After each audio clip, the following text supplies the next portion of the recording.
Hi అండి. అందరికీ నమస్కారం. Welcome to my channel. ఈ వీడియోలో ఏపీ ప్రభుత్వ ఉద్యోగులకు మరియు పెన్షనర్లకు 2 డీఏలు సిద్ధం. బొప్పరాజు వెంకటేశ్వర్లు కీలక ప్రెస్ మీట్ అనే అప్డేట్ రావడం జరిగింది. సో, దీనికి సంబంధించిన పూర్తి తాజా సమాచారాన్ని వీడియోలో తెలుసుకుందాము. వీడియో అయితే ఎక్కడే గాని స్కిప్ చేయకుండా ఎండ్ వరకు చూసేయండి. అప్పుడే ఇన్ఫర్మేషన్ పూర్తిగా అర్థమవుతుంది. అలాగే ఈ వీడియో చూస్తున్న ప్రతి ఒక్కరు వీడియోకి లైక్ చేయండి ఫ్రెండ్స్. ఈ వీడియోని తోటి మిత్రులతో అయితే షేర్ చేయండి. సో ఫ్రెండ్స్, ఇక విషయానికి వచ్చినట్లయితే ఆంధ్రప్రదేశ్ రాష్ట్ర ప్రభుత్వ ఉద్యోగులు దాదాపు 15 నెలల సుదీర్ఘ నిరీక్షణ తర్వాత ప్రభుత్వం నుంచి ఒక శుభవార్త విన్నారు. కూటమి ప్రభుత్వం అధికారంలోకి వచ్చిన తర్వాత ఉద్యోగ సంఘాలతో ముఖ్యమంత్రి చంద్రబాబు నాయుడు గారు జరిపిన మొట్టమొదటి పూర్తి స్థాయి సమావేశం ఇది. ఈ సమావేశంలో ప్రధానంగా పెండింగ్‌లో ఉన్న కరువు భత్యం, డీఏ విడుదలపై కీలక నిర్ణయం వెలువడింది. అయితే ఈ సమావేశం మరియు ప్రభుత్వం తీసుకున్న నిర్ణయాల వెనుక ఉన్న పూర్తి వివరాలను, ఉద్యోగ సంఘాల అభిప్రాయాలు మరియు ఆర్థిక పరిస్థితులను గురించి వివరంగా చూద్దాం. సుదీర్ఘకాలంగా ఉద్యోగులు ఎదురుచూస్తున్న డీఏ ప్రకటన రావడం పట్ల ఉద్యోగ జేఏసీ అమరావతి చైర్మన్ బొప్పరాజు వెంకటేశ్వర్లు హర్షం వ్యక్తం చేశారు.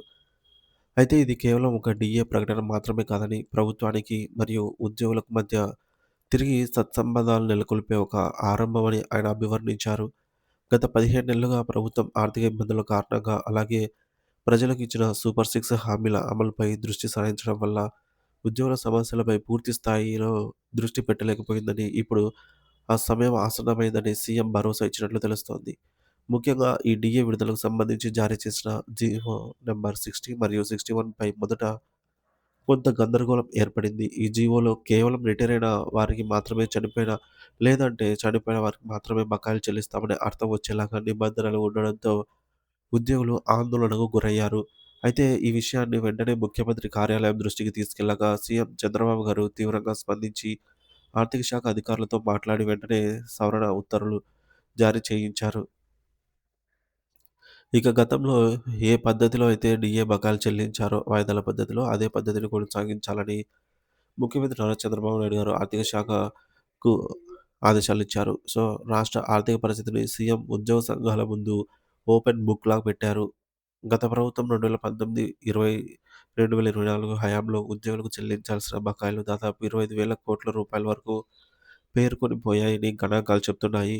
ఇందులో కేవలం 14-19 మధ్య పెండింగ్ ఉన్న డీఏ బకాయిలే కాకుండా సరెండర్ లీవ్‌లు, gratuity, medical reimbursement bills, retirement ఉద్యోగుల బెనిఫిట్స్, చివరకు చనిపోయిన ఉద్యోగుల దాన సంస్కారాలకు ఇచ్చే డబ్బులు కూడా బకాయి ఉండటం అత్యంత బాధాకరం. ప్రస్తుతం ఉద్యోగుల జీతభత్యాల కోసమే రాష్ట్ర ఆదాయంలో సింహభాగం అంటే నెలకు దాదాపుగా 10,000 కోట్ల రూపాయలు వెచ్చించాల్సి వస్తోంది.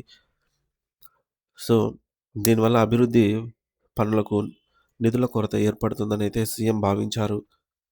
ఇక ఈ మేరకు చూసుకున్నట్లయితే గత ప్రభుత్వ హయాంలో ఉద్యోగులు తమ సమస్యలను చెప్పుకోవడానికి కనీసం మంత్రులను గాని, సీఎం గారిని గాని కలిసే అవకాశం ఉండేది కాదని, కానీ ఇప్పుడు ఆ పరిస్థితి మారిందని ఉద్యోగ సంఘాలు చెబుతున్నాయి. తమ సమస్యలను పరిష్కరించుకోవడానికి ఇకపై చీఫ్ సెక్రటరీ స్థాయిలో, ఆ తర్వాత మంత్రివర్గ ఉపసంఘం స్థాయిలో ఎప్పటికప్పుడు చర్చలు జరుగుతాయని, అక్కడ పరిష్కారం కాని ఆర్థిక పరమైనటువంటి అంశాలను నేరుగా సీఎం దృష్టికి తీసుకెళ్లేలాగా ఒక రోడ్ మ్యాప్ ఖరారైందని, అలాగే 2014లో రాష్ట్ర విభజన సమయంలో నారా చంద్రబాబు నాయుడు గారు ప్రభుత్వం ఉద్యోగులకు 43% ఫిట్మెంట్ ఇచ్చింది. అప్పట్లో తెలంగాణ ప్రభుత్వం 42% ఇస్తే ఏపీ ఉద్యోగులు నష్టపోకూడదనే ఉద్దేశంతో 1% అదనంగా పెంచి ఇచ్చారు. మరి దీనివల్ల ఉద్యోగుల జీవన ప్రమాణాలు పెరిగాయని, తమకు దక్కిన గౌరవంగా భావిస్తున్నామని సంఘం నేతలు గుర్తు చేస్తున్నారు. ఇప్పుడు కూడా రాష్ట్రం ఆర్థికంగా గడ్డు పరిస్థితుల్లో ఉన్నప్పటికీ సంపద సృష్టి ద్వారా ఆదాయాన్ని పెంచి ఆ ఫలాలను ఉద్యోగులకు కూడా అందిస్తామని సీఎం హామీ ఇచ్చారు. ఇంకా పెండింగ్‌లో ఉన్న 12వ వేతన సగం పీఆర్సీ మరియు ఐఆర్, కాంట్రాక్ట్ మరియు ఔట్‌సోర్సింగ్ ఉద్యోగుల సమస్యలు, సీపీఎస్ రద్దు వంటి అనేక అంశాలపై భవిష్యత్తులో దశల వారీగా చర్చించి పరిష్కరిస్తామని ప్రభుత్వం తెలిపింది. 2003 డీఎస్సీ అభ్యర్థులకు పాత పెన్షన్ విధానం వర్తింపచేయడం, ప్రమోషన్ల విషయంలో ఉన్న అడ్డంకులు తొలగించడం వంటి అనేక ఆర్థిక ఆర్థికేతర అంశాలను వెంటనే పరిష్కరించాలని అధికారులకు సీఎం ఆదేశాలు జారీ చేశారు. మొత్తానికి ఈ సమావేశం ఉద్యోగుల్లో నెలకొన్న స్తబ్దతను తొలగించింది. భవిష్యత్తుపై కొత్త ఆశలనైతే చిగురింపజేసింది.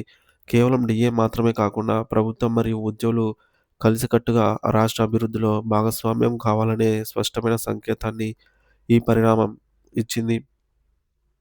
రాబోయే రోజుల్లో ఆర్థిక పరిస్థితి మెరుగుపడితే మరిన్ని ప్రయోజనాలుంతాయని ఉద్యోగులు ఆశాభావంతో అయితే ఉన్నారు.